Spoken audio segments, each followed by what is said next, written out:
Hello students, चलिए start करते हैं एक नए चैप्टर के साथ। और एक चीज़ और है, एनसीईआरटी के जो न्यूज़ पैटर्न्स हैं उसके हिसाब से हमने ये पूरे लेसन को डिज़ाइन किया है। तो एनसीईआरटी के बच्चे भी इसको अच्छे से देख सकते हैं, जो सीबीएसई बोर्ड में पढ़ते हैं या पंजाब बोर्ड में पढ़ते हैं या कोई भी बोर्ड में पढ़ते हैं, उनके लिए बहुत ही बेस्ट है। और according to NCERT all to all ये नोट्स बनाए गए हैं। ठीक है, चलिए देखिए ध्यान से। लेसन का नाम है force and laws of motions. तो सबसे पहले बात करेंगे फोर्स क्या होता है। फोर्स क्या होती है? फोर्स का मतलब होता है बल, यानी पुश और pull on an object is called force. खींचना और ढकेलना ही बल कहलाता है। आप ऑलरेडी क्लास 8 में पढ़े होंगे इसके बारे में। ठीक है, जानते हैं किसी चीज को खींचना या किसी चीज को ढकेलना फोर्स कहलाता है। ठीक है, it is defined as this the push and pull on object with the masses and constant it the to the change it is a velocity। Definitely जब भी आप किसी चीज को खींचते हो या ढकेलते हो तो कोई ना कोई उसके अंदर वेलोसिटी में जो चेंजिंग है आती है। ठीक है, कोई ना कोई उसके वेलोसिटी में चेंजिंग आती है। It is a vector quantity because force को कभी भी आप किसी भी चीज पे अप्लाई करोगे तो डायरेक्शन के अनुसार ही करोगे, इसलिए इसे हम लोग वेक्टर क्वांटिटी कहते हैं। एग्जाम्पल में, टू ओपन क्लोज डोर, दरवाजे को खोलना और बंद करना फोर्स का एक बेस्ट एग्जाम्पल हो सकता है। चलिए अब बात करते हैं कि इफेक्ट ऑफ फोर्स क्या होता है। फोर्स से क्या क्या इफेक्टिव हमें दिखाई देता है। तो पहला है, force can change stationary of object. कोई भी ऑब्जेक्ट अगर रेस्ट में है तो उसे मोशन में ला सकता है, फोर्स का पहला चीज है। ठीक है, दूसरा है, force can stop of moving object. कोई ऑब्जेक्ट अगर मूव कर रहा है तो फोर्स उसको स्टॉप कर सकता है, रोक सकता है। Force can change this direction and the moving object. मान लीजिए कि कोई भी चीज गति कर रही है, उसके डायरेक्शन को भी बदलाव ला सकता है फोर्स के द्वारा। कैसे? जैसे मान लीजिए आप क्रिकेट खेल रहे हैं और क्रिकेट खेल में जो बॉल फेंकता है बॉलर, बॉलर के बॉल को आप अपने बैट से उसकी दिशा बदल देते हैं। This is the applied the force, वो फोर्स कहेंगे। ठीक है, force can change the speed of moving object.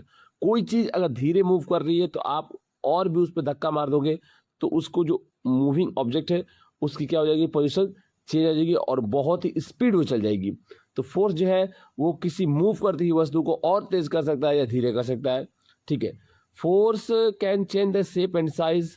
जो भी आकार और उसके साइज में बदलाव ला सकता है फोर्स। फोर्स के द्वारा हम किसी का शेप और साइज को दोनों को चेंज कर सकते हैं अपने बल के द्वारा। ठीक है, अगर हम बात करते हैं कि सर जी फोर्स असल में होता कितने प्रकार के होते हैं, तो फोर्स होते हैं आपके दो प्रकार के। एक होता है बैलेंस्ड फोर्स और एक होता है अनबैलेंस्ड फोर्स। तो चलिए सबसे पहले समझते हैं कि बैलेंस फोर्स क्या होता है। कह रहा है, if the resultant of the applied force in the is equal to the zero then it is the called balanced force.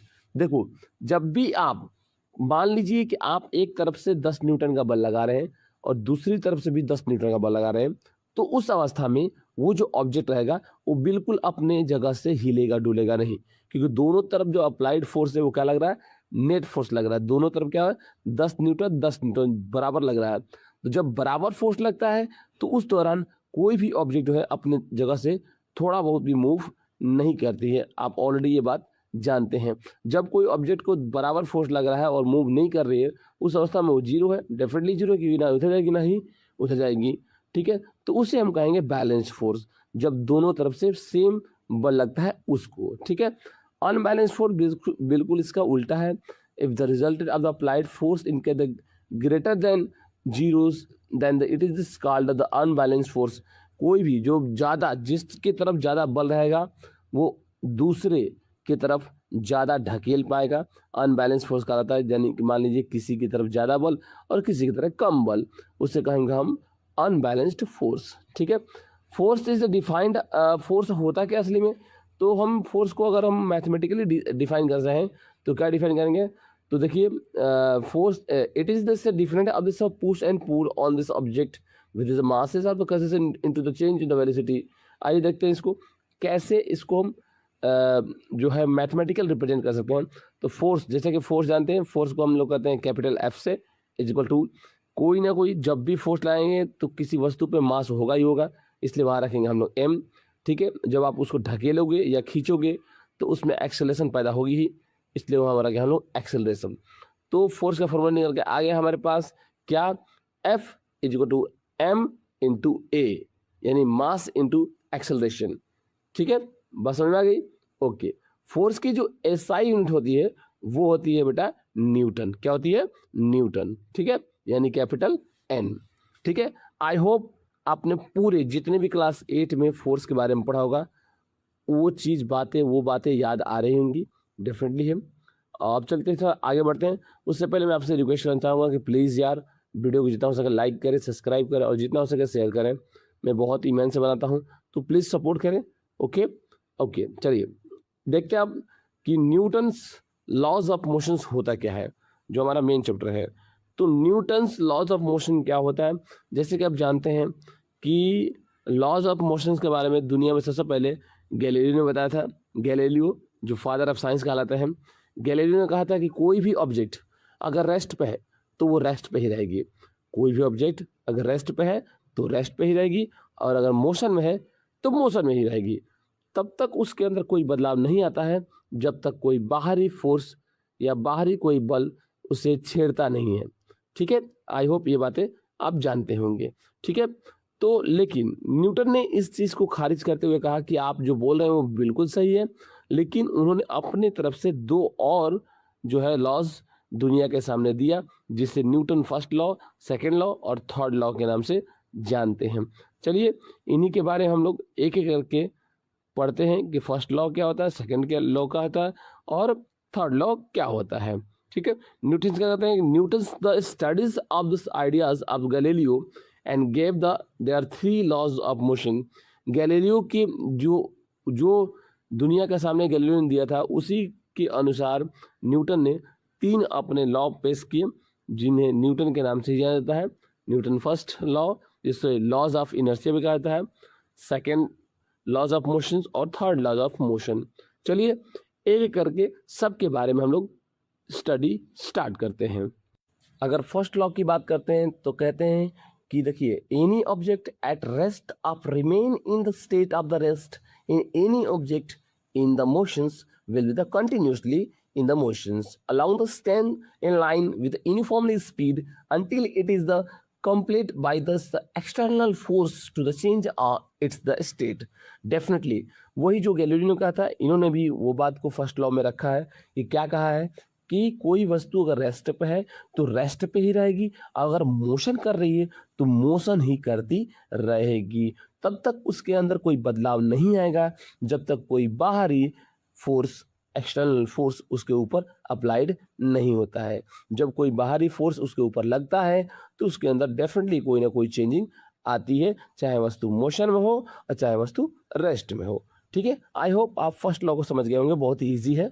ठीक है, अगर रेस्ट में है तो रेस्ट में रहेगी, मोशन करेगी तो मोशन करेगी।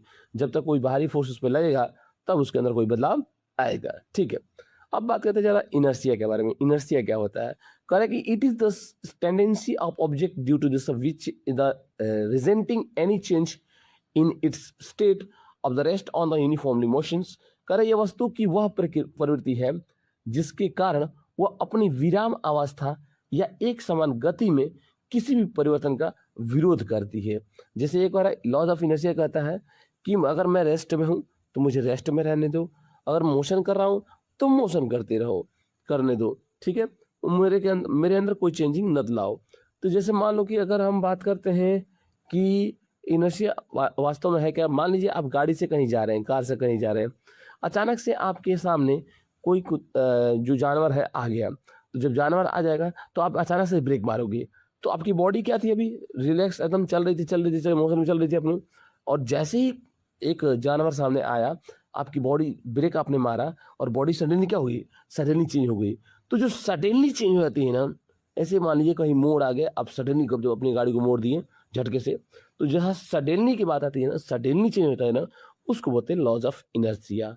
ठीक है, जैसे कि विराम अवस्था या एक समान गति को तुरंत ही परिवर्तन ला देता है, परिवर्तन की जो अवस्था है तुरंत उसके अंदर तुरंत चेंज ला देता है ना, उसको बोलते हैं लॉज ऑफ इनर्शिया।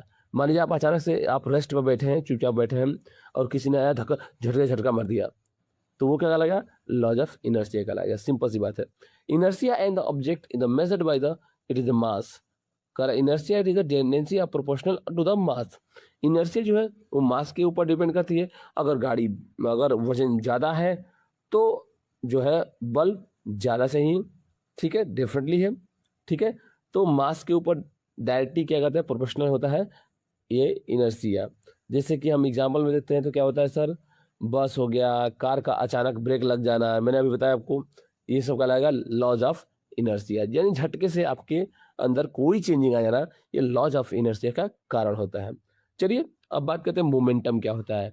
तो कह रहा है कि देखो, product of any masses and the velocity of object is called the momentum. यानी अगर किसी भी वस्तु के द्रव्यमान यानी कि मास और वेग का मतलब वेलोसिटी के गुणनफल को संवेग कहते हैं, यानी मोमेंटम कहते हैं। देखो सिंपल सी बात है, मास और वेलोसिटी, जब भी मास और वेलोसिटी को आपस में मल्टीप्लाई करते हैं ना, उसको बोलते हैं मोमेंटम। जब भी मास और वेलोसिटी, मान लीजिए आपका वजन है 10 किलो और आप चलते हो 5 की स्पीड से, तो 10 और मल्टीप्लाई 5, 50 जो रिजल्ट आया ना हमारा, वो कहलाएगा मोमेंटम। बस समझ में आ रही है, बहुत ही अच्छे समझ में आ रहा होगा आपको। आई होप मैंने आपको बहुत ही डिटेल में बताया, ठीक है। कह रहा है it is also called the power of moving object. क्या बोलेंगे इसको, बोलते हैं पावर ऑफ मूविंग ऑब्जेक्ट बोलते हैं। It is the denote by the P. Momentum को पी, कैपिटल पी से हम डिनोट करते हैं, और फॉर्मूला होता है इसका P equal to M into V. ऐसा यूनिट होती है इसकी केजी पर मीटर स्क्वायर, ठीक है, पर मीटर, हाँ पर मीटर स्क्वायर, ठीक है, पर मीटर सेकेंड, ठीक है। तो ऐसा यूनिट होती है इसकी केजी पर मीटर सेकेंड, ठीक है, याद रखिएगा। Momentum is increasing with the increasing of the either mass on velocity on object. कह रहा कि किसी वस्तु के मास या वेलोसिटी में वृद्धि के साथ साथ उसके मोमेंटम में भी वृद्धि होती है। जब अगर आप मास बढ़ाओगे और वेलोसिटी बढ़ाओगे तो डेफिनेटली मोमेंटम भी क्या होगा, उसमें वृद्धि करेगा, यानी मोमेंटम भी क्या होगा, वो बढ़ेगा। मास बढ़ेगा, वेलोसिटी बढ़ेगा, तो मोमेंटम भी बढ़ेगा, ठीक है, क्योंकि मल्टीप्लाई करोगे तो डेफिनेटली बढ़ाएगा। ओके, नेक्स्ट देखिए, कह रहा वेसाइकल आप the running with this the highest speed have this the generate with the momentum as the compared to in vehicle running with the slower speed. कह रहा जब ज़्यादा हाई स्पीड से कोई कार चलती है तो उसका मोमेंटम भी हाई होता है, और धीरे चलता है तो धीरे रहता है, डेफिनेटली है। अगर मान लीजिए स्पीड ज़्यादा है किसी कार का तो उसका मोमेंटम भी क्या होगा, ज़्यादा ही होगा। अगर धीरे है तो धीरे ही रहेगा, ठीक है। ये बात आप समझ गए होंगे, ठीक है। और चलिए देखिए, small object moving with a greater velocity have higher momentum. कह रहा कि छोटे ऑब्जेक्ट का जिनका वेलोसिटी ज़्यादा होता है उनका मोमेंटम भी ज़्यादा होता है। जिसकी वेलोसिटी ज़्यादा होगी उसका मोमेंटम भी ज़्यादा होगा ही होगा, ठीक है। एग्जाम्पल में बंदूक का चलना। ओके, एक सवाल यहाँ पर दिया है, उसको भी ज़्यादा देख लेंगे। मान लीजिए किसी भी वस्तु का मास दे दिया है 1000 kg, वेलोसिटी दे दिया आपको 50 मीटर सेकेंड पर सेकेंड, ठीक है। तो उसका निकाला मोमेंटम, तो सिंपल है, आपस में मल्टीप्लाई कर दीजिए 1000 इंटू 50, तो आपका जो आंसर है 50,000 यानी कि 50,000 kg मीटर पर सेकेंड आ जाएगा, ठीक है। आसान भाषा में आप समझ गए होंगे मोमेंटम होता क्या जी। चलो जी, अब बात करते हैं सेकंड लॉज ऑफ मोशन के बारे में, ठीक है। It is stand up that is the rate of the changing of momentum is the directly proportional to the force applied into the direction of force. Correct, जितना अधिक बल लगाया जाएगा, ध्यान समझिएगा सेकंड लॉ को, एक सेकंड में बताऊँ आपको, ध्यान समझिएगा। जितना अधिक बल लगाया जाएगा उतना ही अधिक एक्सेलरेशन होगा। जितना अधिक बल लगाया जाएगा किसी वस्तु पर उतना उसके अंदर एक्सेलरेशन होगा, पहला पॉइंट। दूसरा पॉइंट, और जितना अधिक बल होगा उतना ही अधिक जितना अधिक मास होगा, जितना अधिक मास होगा उतना ही अधिक बल चाहिए। दो बातें, जितना अधिक आप फोर्स लगाओगे किसी पर उसका एक्सेलरेशन उतना ही ज़्यादा होगा। दूसरा, जितना अधिक उसका मास है उतना अधिक उसको बल चाहिए। ठीक है, सिंपल सी बात है। अगर आप ज़्यादा किसी पे बल लगाओगे तो उसका एक्सेलरेशन ज़्यादा हो जाएगा, और अगर मान लो भाई कोई चीज़ बहुत ज़्यादा भारी है तो उसको ढकेलने के लिए अधिक बल चाहिए। This is the second laws of motion. Second laws of motion क्या होता है, यही कहता है। ठीक है, आप देख सकते हो कि क्रिकेट का बॉल जो होता है उस पर अधिक बल लगाते हैं, और उसका त्वरण क्या होता है, एक्सेलरेशन क्या होती है, बहुत स्पीड होती है। भारी जो ट्रक है उसका मास ज़्यादा होता है, तो उसको ढकेलने के लिए अधिक से अधिक लोगों की आवश्यकता पड़ेगी। ठीक है, चलिए इसको मैथमेटिकली हम लोग रिप्रेजेंट करते हैं। मास को करते हैं m से, इनिशियल वेलोसिटी करते हैं u से, फाइनल को करते हैं फाइनल वेलोसिटी को v से, इनिशियल मोमेंटम करते हैं mu, और फाइनल मोमेंटम करते हैं mv। तो बनाएंगे इसका इक्वेशन। F जब जानते हो आप फोर्स होता ही होता है, तो फोर्स डायरेक्टली प्रोपोर्शनल है mv माइनस, यानी कि इनिशियल माइनस फाइनल बाई में t। आप जानते हो ना एक्सेलरेशन फार्मूला। ठीक है, mv माइनस mu बाई में t। तो F डायरेक्टली प्रोपोर्शनल, m बाहर कर देंगे, दोनों में से कॉमन ले लेंगे, अंदर क्या बच गया, v माइनस u बच गया बाई में t। तो फिर यहाँ पर करेंगे, अब v माइनस u बाई में t, ये किसका फार्मूला जी, ये है एक्सेलरेशन का फार्मूला। तो इसके जगह पे हम चाहे तो a लिख सकते हैं। तो m इंटू क्या बन गया यहाँ पर a, F directly proportional m into a। तो हम डायरेक्टली प्रोपोर्शनल हटाएंगे तो एक कांस्टेंट वैल्यू लेते हैं, वहाँ पर हम लोग k को मान लेते हैं। k को क्या मान लेंगे, k इज इक्वल टू 1 मान लेंगे। ठीक है, तो F इज इक्वल टू क्या हो गया, k m a, यानी कि k की वैल्यू हम 1 मान लिए, तो क्या आ गया हमारा फॉर्मूला में निकल गया। तो फॉर्मूला हमारा अगर निकल के यहाँ पर आ रहा है F equal to m into a। ठीक है, आई होप ये फॉर्मूला मैंने आपको बल के ऊपर, फोर्स जो था बल था उसी को और मैंने बता दिया था। तो बस सिंपल वही फार्मूला है, उसी को मैंने यहाँ पर रिपीट किया है उसको। ठीक है, चलिए अब जरा देखते हैं कि अपने लास्ट टॉपिक के बारे में बात करें, सेकेंड लास्ट टॉपिक के बारे में। तो वो है थर्ड लॉज ऑफ मोशंस। बहुत ही आसान है, थर्ड लॉ ऑफ मोशंस बहुत ईजी है। देखिए, it is state that if a body extend a force on an second's body, the second body the extent of the force that is equal is the magnitude and the opposite in directions। कर every, अगर आसान भाषा में समझे तो क्या कहेंगे इसको हम लोग, थर्ड लॉ ऑफ मोशन को, कि every action has an equal and opposite reaction. जब भी आप किसी पे एक्शन करोगे बदले में वो भी आप पे रिएक्शन करेगा, उसको बोलते हैं थर्ड लॉज ऑफ मोशन। मान लीजिए कि आप किसी को मुक्का मार रहे हैं, तो डेफिनेटली है कि जो आपने उसको बल लगा के मारा, तो जो आप जैसे ही उसको मारे तो वो बल भी आप पर असर कर रहा है, यानी आपका हाथ भी थोड़ा सा दर्द करेगा। दूसरे को आप मारे हुए तो डेफिनेटली आपका हाथ भी थोड़ा बहुत दर्द करेगा। इसीलिए सिंपल सी बात कर रहा है कि एवरी एक्शन टू रिएक्शन। ठीक है, किसी पे चीज पे बल लगा रहे तो वो भी आप पे बल लगा रहा है, उसे हम क्या बोलते हैं, थर्ड लॉज ऑफ मोशन बोलते हैं। ठीक है, every action to opposite reaction, it call the third laws of motion. ठीक है, बस समझ आ गई। ओके ओके, चलिए, force acted by the first body is action. पहली बॉडी क्या करेगी, पहले एक्शन करेगी भाई। ठीक है, and force can acted by the second body is reaction.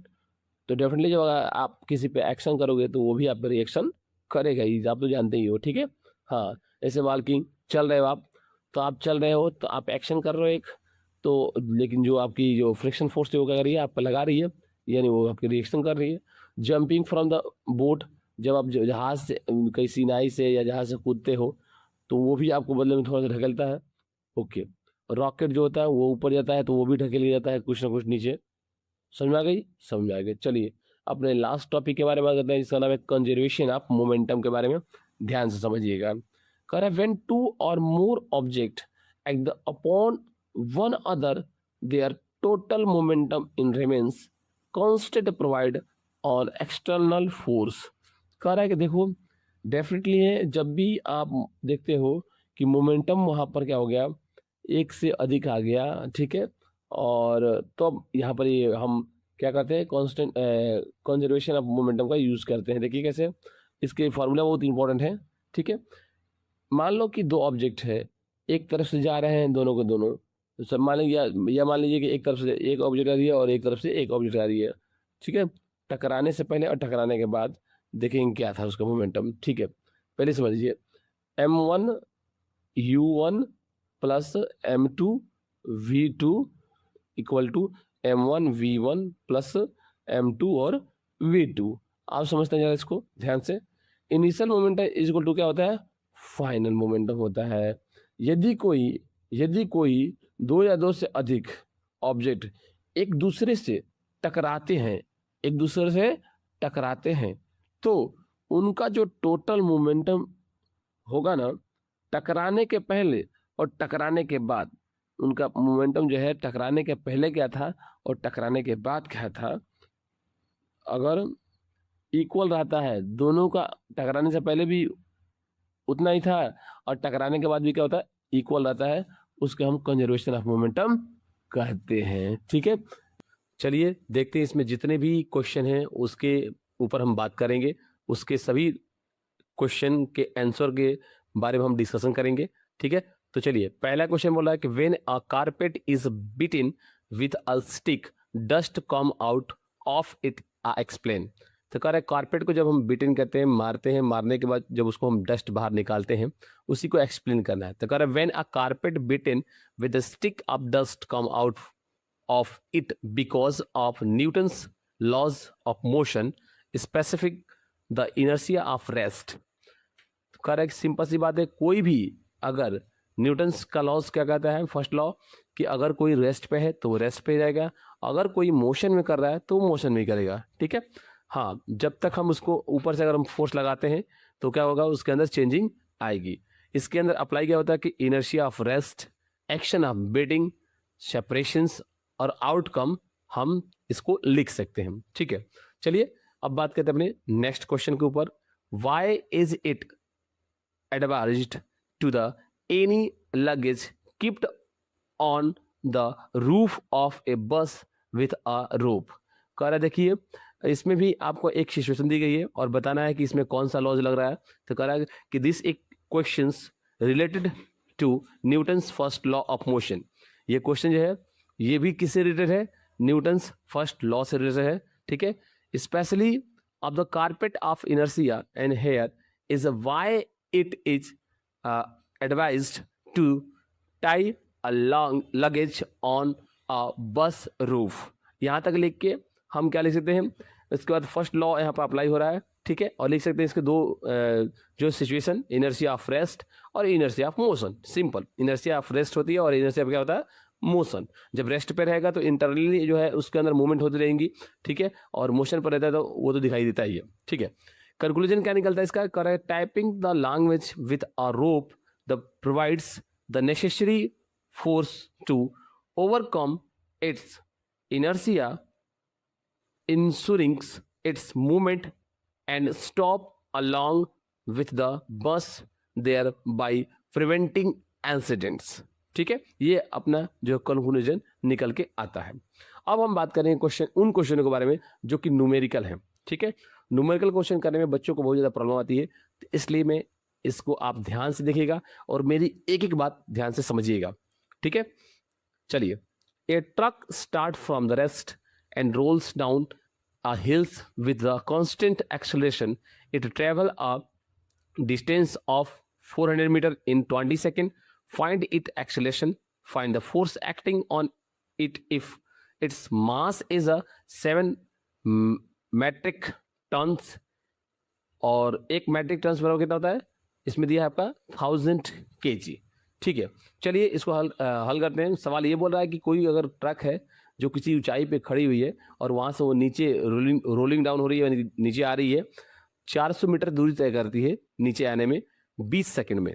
Time कितना लेता है वो, 20 सेकंड में। तो बताना क्या आपको, बताना ये है कि बताइए कि एक्सेलरेशन क्या होगा, किस एक्सेलरेशन से वो 400 मीटर दूरी 20 सेकंड में तय कर रही है। जबकि सिचुएशन ये है कि उस ट्रक के ऊपर जो है 7 मेट्रिक टन यानी कि 7000 kg का वेट उस पर लदा हुआ है। ठीक है, आइए बात करते हैं। Initial velocity of the truck you क्या है जी, शुरू में क्या है, वो ट्रक बिल्कुल नहीं चल रही है, तो क्या होगा इसका ट्रक का जो इनिशियल वेलोसिटी वो क्या होगी, 0 होगी। ठीक है, टाइम कितना ले रही है, 20 second. Distance cover by stone, जो डिस्टेंस कवर कर रही है वो क्या कर रही है भाई, 400 मीटर कर रही है। ठीक है, ओके। अब कह रहा है कि सेकंड लॉज ऑफ मोशन, देखिए इसमें एस दिया है, टी दिया है और यू दिया है।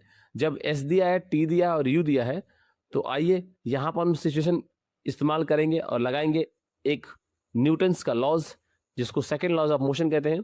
S is equal to u t plus 1/2 a t square, ठीक है, ये फॉर्मूला इस्तेमाल करते हैं यहाँ पर। तो चलिए वी हैव 400 रखिए, एस का मतलब क्या है, डिस्टेंस या डिस्प्लेसमेंट, तो एस की जगह पर हम क्या रखेंगे 400, ठीक है, इक्वल टू 0, 0 का मतलब यू, यू की जगह पर क्या है इनिशियल वेलोसिटी 0 इंटू टी का मतलब टाइम 20 प्लस 1/2 ए और टी स्क्वायर। अब देखो ए का वैल्यू तो हमें निकालना है, एक्सेलरेशन निकालना है, तो 1/2 ए तो दिया नहीं है, लेकिन टी दिया है टाइम।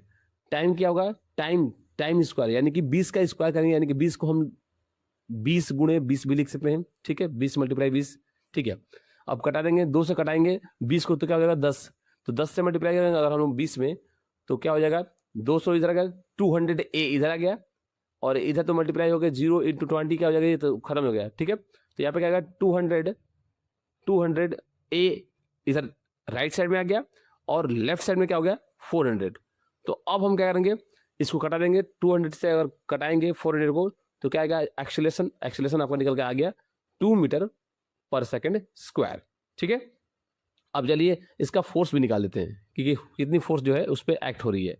तो एफ इज क्या होता है एम इंटू ए, यानी कि अब ध्यान दीजिएगा, एम इंटू ए का मतलब मास कितना है जी 7000 kg है, एक्सेलरेशन क्या है जी 2 आया है, तो दोनों को मल्टीप्लाई करेंगे तो कितना आएगा 14000 न्यूटन। आपका आंसर निकल के यहाँ पर आ जाएगा, जो कि क्वेश्चन नंबर 3 का आंसर है, ठीक है। हाँ याद रखिएगा, जैसे बता रहा हूँ वैसे ही आपको लिखना है अपने फेयर कॉपी पे, अपने नोट्स पे, ठीक है। चलिए अब बात करते हैं अपने नेक्स्ट क्वेश्चन के ऊपर। कह रहा है कि a stone of 1 kg is throw with a velocity of 20 metre per second cross the frozen surface of a lake and come to the rest after traveling a distance of 15 meter. What is the force of friction between the stone and the ice? कर मान लीजिए कोई ice है, बर्फ है, उस पर कोई बंदा जो है वो पत्थर मारता है, तो स्लाइड करते हुए सरकते हुए जो है उस पर 50 मीटर वो पत्थर जो है दूरी तय करता है, ठीक है। दूरी तय कितना करता है 50 मीटर तक वो दूरी तय करता है।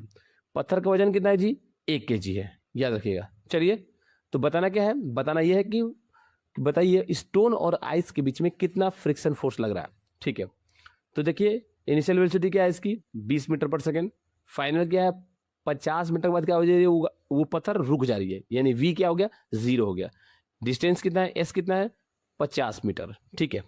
According to third equation of motion के अनुसार हम रखेंगे v square equal to u square plus 2as, यानी कि रखेंगे एक्सेलरेशन यानी कि a, तो v की जगह पे हम क्या रखेंगे 0, क्योंकि फाइनल क्या अपना 0 है, 0 का स्क्वायर इक्वल टू u की जगह पर 20 के square plus 2 into a into 50 यानी 50, तो रख देते हैं वहाँ पर फटाफट। तो आंसर हमारा जो निकल के आएगा वो आ गया -4 मीटर पर सेकेंड स्क्वायर।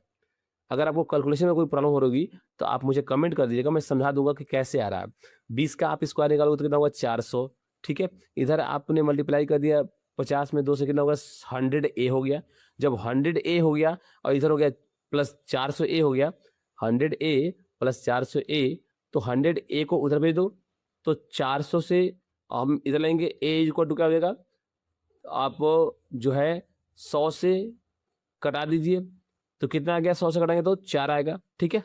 हाँ ओके, -4 आएगा, ओके ठीक है। मास ऑफ स्टोन आप देखेंगे जरा इसका हम निकाल लेते हैं कि फ्रिक्शन फोर्स कितना लगा।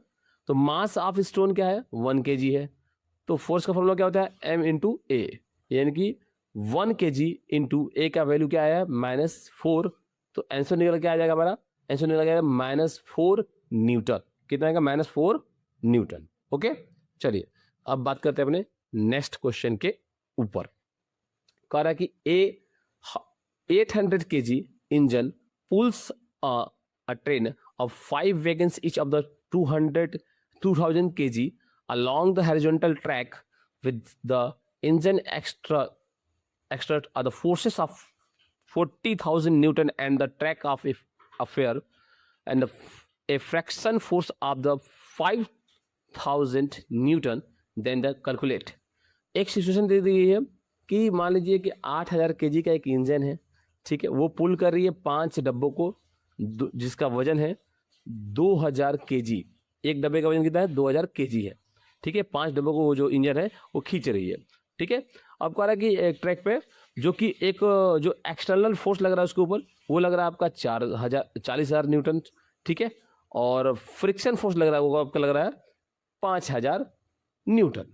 तो फाइंड क्या करना है इसमें the net acceleration force find करना है, और एक फाइंड करना है आपका the acceleration of the train, ठीक है, एंड ट्रैक, ओके। और सी नंबर करा कि the friction of wagon 1 and 2, यानी एक और दूसरे वेगन के बीच में यानी डब्बों के बीच में कितना फोर्स लग रहा है ये बता रहे हैं हम। चलिए पहले के बारे में बात करते हैं हम लोग।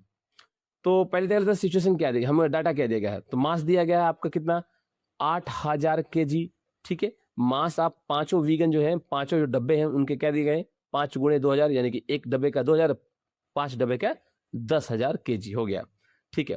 ये इधर ये टोटल मास कितना हो गया जी।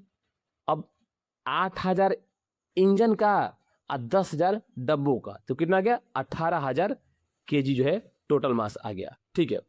अब फोर्स देखिए, इंजन का फोर्स कितना है, वो है आपका 40,000 न्यूटन, और फ्रिक्शन फोर्स कितना है, वो है आपका 5,000 न्यूटन। तो चलिए पहला निकालते हैं। Net acceleration force F equal to क्या हो जाएगा 40,000 माइनस 5,000, निकल के क्या आ गया 35,000 न्यूटन आ गया, ठीक है। अब बात करते हैं आगे। ये तो अपना पहला आंसर हो गया 35,000 न्यूटन, ठीक है। 35,000 न्यूटन हो गया पहला आंसर, ओके, ठीक है। अब देखिए बी नंबर क्या बोल रहा है कि acceleration of the train, train का एक्सेलरेशन निकालते हैं। तो ए इक्वल टू क्या होगा नेट फोर्स बाई में टोटल मास। नेट फोर्स कितना निकल के आई है अपनी, निकल के आई है आपकी 35,000 न्यूटन, और एक्सेलरेशन क्या है 18,000 आपका टोटल मास है, ठीक है। टोटल मास कितना गया आपका 18,000 गया, और जो आपका नेट फोर्स आया है वो है 35,000। कटाएंगे तो आपका आंसर आ जाएगा 1.94 metre per second square something, ठीक है। इतना आपका आंसर आ जाएगा। आइए सी नंबर देखिए, force of wagon 1 on wagon 2, यानी कि पहला और दूसरे डब्बे के बीच में कितना फोर्स लग रहा है इसके बारे में बात कर रहे हैं। मास देखिए, wagon 1 has to pull and 4 wagon behind its wagons 2, 3, 4, 5, यानी 5 डब्बे एक दूसरे से लगे हुए, ठीक है। तो कह रहा है मास टू द पुलेड 4 into 2000, ठीक है। सिंपल बात है कि अगर 4 डब्बों को मल्टीप्लाई करेंगे, एक डब्बे का वजन कितना है 2000 kg से, तो कितना आ गया 8,000 kg आ गया। तो फोर्स इज इक्वल टू क्या होता है मास बिहाइंड इंटू एक्सेलरेशन, यानी कि मास इंटू ए होता है, एम इंटू ए होता है, तो ठीक है। तो एम का मान क्या है अपना 8,000 kg, और ए का मान क्या आ गया 9.4 समथिंग, ठीक है।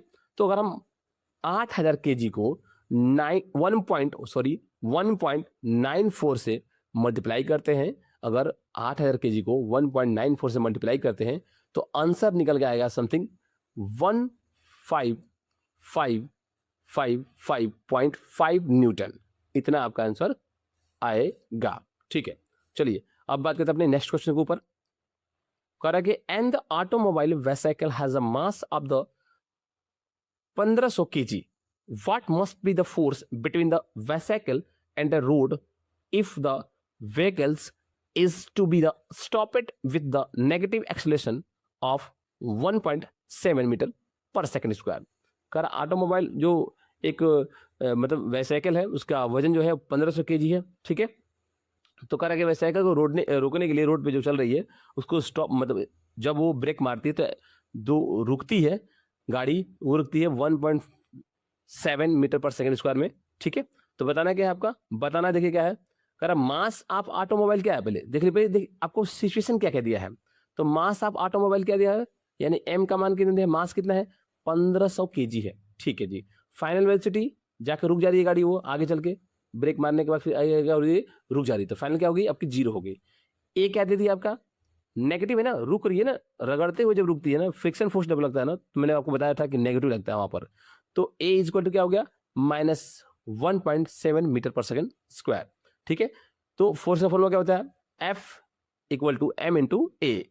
तो लगा देंगे फॉर्मूला, चलिए 1500 इंटू -1.7 अगर हम मल्टीप्लाई करते हैं तो हमारा आंसर निकल आएगा -2550 न्यूटन।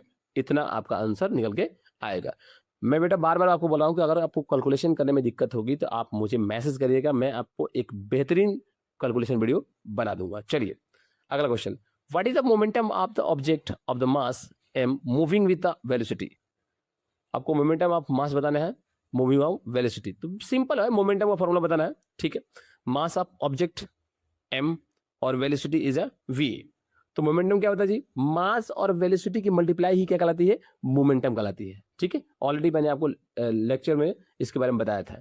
तो फॉर्मूला क्या निकल के आ गया, आंसर इसे आ गया m इंटू वी, यानी कि एम वी आपका आंसर आ गया। अब चलिए आगे देखते हैं, 8वां नंबर क्वेश्चन क्या बोल रहा है, an object of mass 100 kg is accelerate uniformly. एक ऑब्जेक्ट है जिसका मास है 100 kg और वो एक्सेलरेट कर रही है, मतलब यूनिफॉर्मली चल रही है, और from velocity of 5 metre per second to 8 metre per second, यानी कि 5 और 8 की स्पीड में चल रही है। ठीक है, 6 सेकेंड तक चल रही है।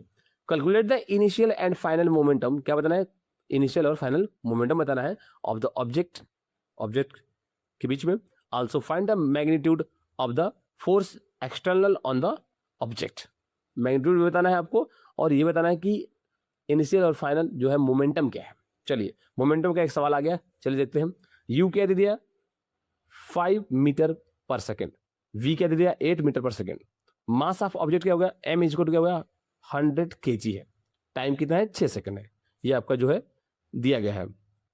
Okay, initial momentum m u क्या हो गया, 100 into 5 mass into velocity, multiply करने क्या आ जाएगा, 500 kg metre per second square. ठीक है, स्क्वायर मीटर पर सेकेंड। ठीक है, फाइनल मोमेंटम क्या हो गया, एम भी, यानी 100 इंटू 8 800 kg आ गया। तो इनिशियल आ गया, इनिशियल मोमेंटम आ गया 500 kg और फाइनल आ गया आपका 800 kg। Force extend on the object लगा देंगे, फोर्स इज इक्वल टू क्या होता है, m v minus m u by में टी। तो लगाइए, तो 8000, एम बी क्या था अपना 8000 था, सॉरी 800 था, सॉरी 800 था, एम बी क्या था अपना 800 था, माइनस 500 बाई में 6।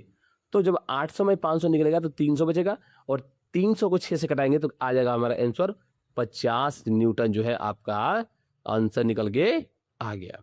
ठीक है, चलिए अब बात करते हैं अपने अगले क्वेश्चन के ऊपर, जिसका जो इस प्रकार है, how much momentum will be the doubles of mass 10 kg transferred to the floor if it falls from a height of 18 centimeter, take the downward acceleration to be the 10 metre per second square. चलिए निकालते हैं इस सवाल का भी solutions. देखिए पहले मास क्या दे दिया आपका, पहला मास दिया आपका 10 kg, कितना दिया 10 kg, डिस्टेंस कितनी कवर कर रही हो 80 सेंटीमीटर। तो देखो केजी में है और ये है सेंटीमीटर में, तो इसको बदलना पड़ेगा हमको मीटर में। तो 100 से हम क्या कर देंगे, इसमें डिवाइड कर देंगे, तो आंसर क्या आ गया, 0.8 मीटर आ गया, मीटर में कन्वर्ट हो गया। ठीक है, एक्सेलरेशन क्या है 10 मीटर पर सेकेंड स्क्वायर है। यू क्या है पे शुरू में भाई 0 है, फाइनल क्या है वो भी नहीं पता अपने को। ठीक है, according to the third equation of motions लगाएंगे, according to the third equation of motion, V square equal to the U square plus 2as V square equal to 0 plus 2 into 10 into 0.8 निकल के आंसर आ जाएगा हमारा we जो है, we equal to क्या आ जाएगा 4 मीटर पर सेकेंड, आपका आंसर आ जाएगा। ठीक है, momentum with which the doubled hits the floor is m v. तो आइए एम बी निकालते हैं। तो क्या कर रहा है कि एम बी, सिंपल सी बात है, एम बी तो फाइनल मोमेंटम निकाला ना, आराम से निकल जाएगा। क्या निकल जाएगा, एम का मान क्या है 10 है, और वी का मान क्या आया अपना आंसर, वी का मान 4 आया है। तो 10 और 4 को मल्टीप्लाई करेंगे तो आ जाएगा हमारा 40 kg मीटर पर सेकेंड आपका जो आंसर निकल के आ गया। ठीक है, कुछ इस प्रकार से जो थे इसके जो है सारे सॉल्यूशन होंगे। ठीक है, चलिए अब देखते हैं आगे। अब देखिए अपने आखिरी क्वेश्चन के ऊपर हम लोग आ गए हैं। कह रहा है कि इसमें क्वेश्चन बोल रहा है कि a batsman hits the cricket ball well, then the rolling of a level ground after covering a short distance, the ball comes to the rest. The ball slow to the stop because कह रहा है कि एक batsman है जो किसी ball को hit कर रहा है और बॉल जाके वो रुक जा रही है, स्टॉप हो जा रही है, उसके बारे में सब बताना है। ये सारे सिचुएशन दिया गया है, उसका आंसर देना है।